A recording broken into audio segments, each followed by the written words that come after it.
song of such a kind that it might win me the favor of the fair one through whom I am gay. For I do not think any man anymore is of such right discernment.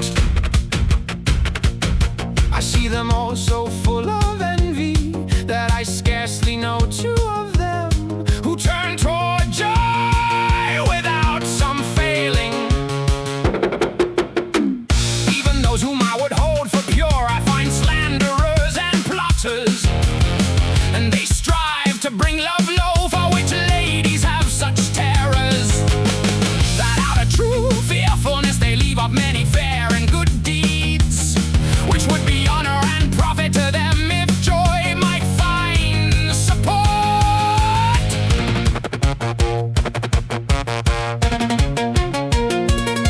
And I go bowed down and bent low, for I am always afraid of my neighbors, that they may say to me what makes me grieve, for thus they all come to me in haste to tell me my heavy ill fortune, and they make me so vexed by it that they almost made me jealous if I did not have surpassing knowledge.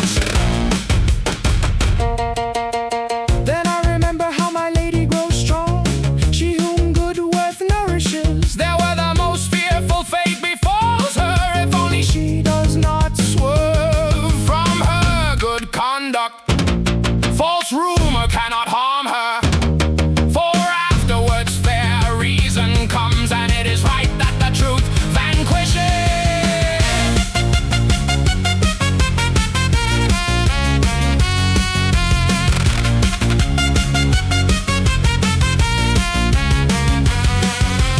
Ladies have sought out their own harm, for one mocks the other, and at many a base and foolish chatterer they laugh and turn their neck and cheek.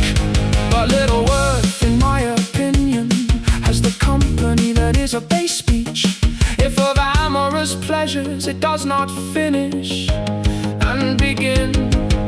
Beloved, for you I languish, for you die, and if you heal me, forever I shall be true to you. For the good and the honor and the joy and the knowledge and the wisdom that I have all come to me through you. And if yet more were in me, yours would be the greater worthiness.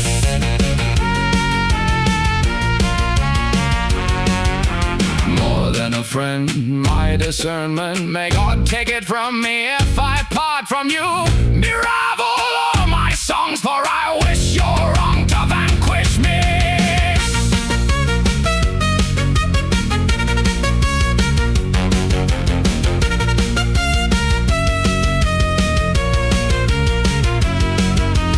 Mantles, your beauty is noble, and your worth is so good, that from the base and the worthy you have praise and goodwill.